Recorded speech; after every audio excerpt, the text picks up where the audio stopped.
Hi, everyone. Welcome to another interview for the 2020 North American Systemic Constellations Conference, which will be held in Colorado Springs, Colorado, November 11th to November 15th. I'm Jim Shine. I'm the program chair, and today my guest is Jane Peterson. Welcome, Jane. Thank you. It's good to be here. And thank you for coming. And before we start the questions, I feel obligated to say that the very first, it was the U.S. Constellations Conference in 2005. Jane was the organizer and pretty much did most, if not all, of the work. So she deserves recognition for that, for starting all these, give her a proper place as one of our founders and elders. So thank you for starting us off.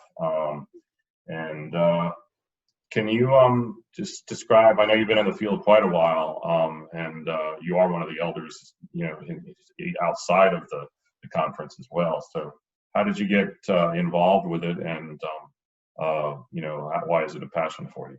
Mm-hmm. Well, it's sort of by accident. I didn't set out to have this path.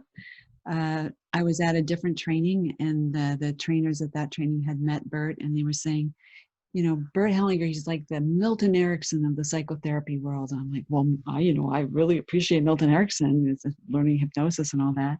So they said, if you could meet, you should, he's like a living legend. You should meet him. And I'm like, well, I just spent all this money on training. I don't know if I want to, that's great, but I'm a little hesitant to put up more money. And so I went home from the training where this was introduced, and I called a friend of mine and I said, would you like to go? I know you're interested in this. And she said, well, look, how about if we both go and split a room, and that'll help you with the cost. So I didn't realize she was actually going because I think she was sweet on a guy. That was why I got her to go. So the universe had to pull some tricks, actually, to get me in the room. And once I was there, this was one of Bert's first tours through the U.S., and he was kind of intimidating. He was, this elderly German, sort of patriarchal, gruff guy. So I was a little intimidated. And at the same time, the first time I stood in a role, I was absolutely fascinated, like most of us are. Yes, so I thought, what was that? What just happened? And so I just was obsessed from that point on. I was, trying to, because I have also, like you, a science background, and I wanted to understand it. I wanted to know what was amazing about this work. And I think there are some things that are really unique about constellation work. As I've gone on in the field and studied with other teachers and other things, I can kind of see what's special about the constellation work. And it is an amazingly compact and powerful modality for helping people change their perspective, change their understanding of themselves, place them in a systemic view. So I'm pretty excited about it still. And this is more than 20 years later. And I feel so privileged to have been able to be with Bert, to be with the German teachers, to be on faculties with some of the leaders in our field. So I feel blessed. I've had many wonderful teachers in my life, and have been able to kind of put all of that together in my own kind of version of the work that feels deeply satisfying to me, and to be able to teach it to others as well. So I'm excited about it still. So. Yeah. You were one of my teachers at German Intensive in 2013 or 2015 or both. I can't remember, but you definitely were at one of them. I remember you well. So thank you. Well, thank you. So, so you're going to be one of our keynote speakers, and the theme of your keynote is climate change and constellations. How can the past guide us through an uncertain future? We forget about with the virus. We forget that that's a problem ongoing. But you want to tell us a little bit about that? Well, yeah, I'm really quite passionate about this subject, partly because I still do, along with the fine arts and other things I've studied in my graduate work, which took me into fields of communication and other places and somatics. I've still always read a little bit of science. And what I'm reading in science is telling me, that we are already entering climate collapse, that it's not coming, it's here. And, this isn't a matter of ideology. This isn't a matter of what you want or being able to, think or manifest our way out of it. This is what biospheres do. This is what ecosystems do. When you push the domino, this is the way it goes. And so as I began to really become much more of a systemic thinker and think in terms of systems and studied systems quite a bit, I realized that this is really serious. Like, I was doing an exercise with Susie Tucker in the West Coast Intensive, and she was having us imagine our place between ancestors and descendants. And I realized that that's not a given. Humans haven't always been on this earth, and there's nothing that says we'll continue to be. It's really our moment in time, our moment in our history as a species to make a difference. So I've become quite passionate about this. I've actually moved to a small farm. I'm trying to create a regenerative community farm project here, which is harder than I thought it would be as a newbie farmer. But I also began to think that the earth is actually our oldest ancestor. Like the actual tissue and fiber of our being and our blood, the sun, the moon, the earth, particularly the earth, that is our oldest ancestor. And we, just like we have sometimes a bad relationship with our parents and therefore a bad relationship with life, we can't accept our parents, we can't accept life, as we know from constellation work. If we don't have a good relationship there, we also don't have a good relationship with the earth. We don't have a connection. We don't have an understanding of our place in the order. There's a saying, I think I heard it was from Matthew Fox, where he said, it's not that we're too materialistic, it's that we're not materialistic enough. Oh. And what he meant by that was that we don't love matter. We don't love matter being also our mother. We don't appreciate where material things come from, what it costs the earth and other human beings to bring them to us. So there's a way where our modern system has really obscured our place as human beings in relationship to this living biosphere that supports our life. So getting that sense of connection and right place, and knowing that as we heal our relationship to our parents and our relationship to life, that can bring us into a different relationship with this earth that we all depend on. That became really important to me, that we need more humility than we need anything else to understand where we fit as human beings here, and that social justice is not separate from climate work. We are not going to solve the one without solving the other. It's that there are so many of us here, we have to be able to live together in peace in order to be able to heal the damaged land that we've created. So I'd like there to be humans in the future. I'd like there to be descendants. So there's this very brief window where we can change the course of human history. And we have demonstrated that we actually know how. There's a place in China I like to mention called the Loess Plateau. And it's a place where this is amazing windswept soil that's like 125 feet to 250 feet deep. Wow. It's the birthplace of Chinese civilization. It's kind of right in the heartland.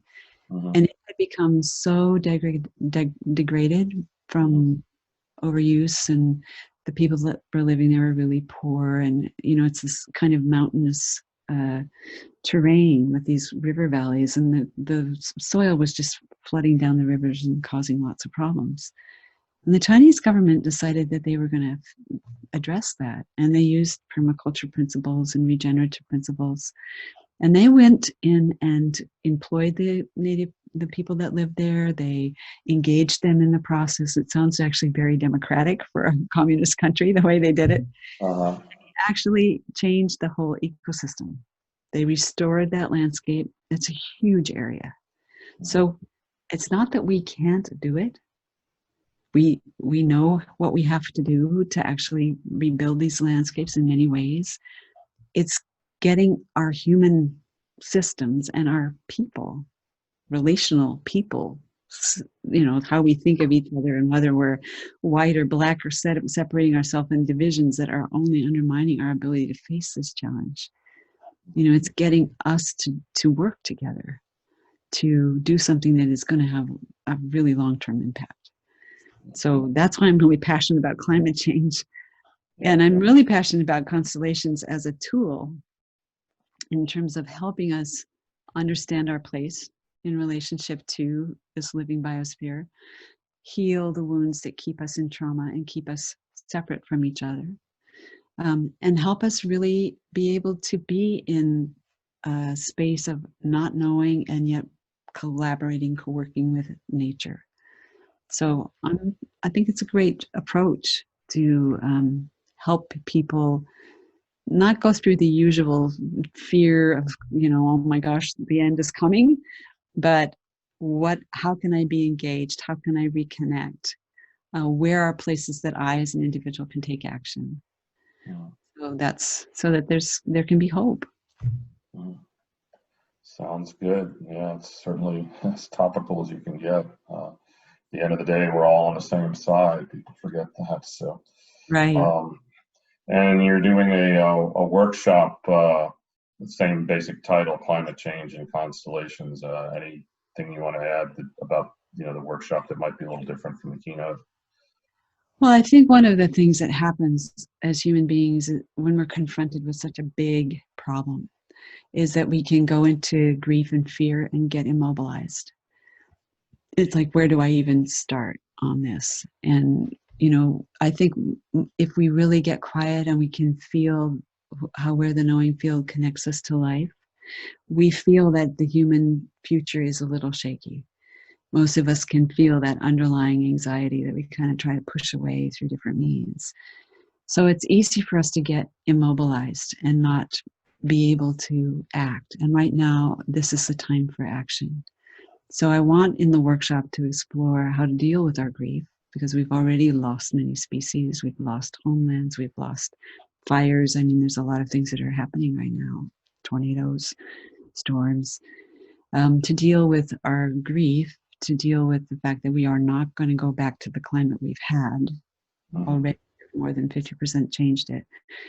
And to be able to find that place where we can connect and we can together feel like we can face the challenges and find out what is the right action for me? What is my place? How can I be an agent of possibility for the future? So that's a much more experiential kind of hands-on approach to what we talk about in the workshop or in the keynote. Okay, great. Yeah, it's climate change. It was saw for the first time ever. It was over 100 degrees above the Arctic Circle in Siberia last week. So it's still real. And so, is there anything else you want to add? Like, you have your audience here and along the lines of constellations. So I think one of the things that has helped me find ways to deal with the grief and the anxiety and the overwhelm of all of these things, climate change, the social justice ramifications of our economic system, the things that we've suffered in traumas, is that I often use a very somatic approach. It's like when you're actually able to love and connect with your own physical self, it's easier to care for the physical self of the world. It's easier to care for your environment. It's easier to care for other people. So I think that the embodied approach, the actual experiential embodied approach, partly that happens in constellations, but I've actually really gone deeply into that myself. I think that's actually part of the way I like to bring people into a place of action that feels congruent and whole, rather than afraid and urgent. So it's being able to move forward with a sense of purpose and hope, and clarity that I think is really important for people to be able to deal with this. Okay, well, Jane, thank you so much for taking the time to do this interview. You are truly one of our elders, and so Thank you. I'm glad you're still going strong and look forward to seeing you at the conference. Likewise, Jim. Thank you. Thank you.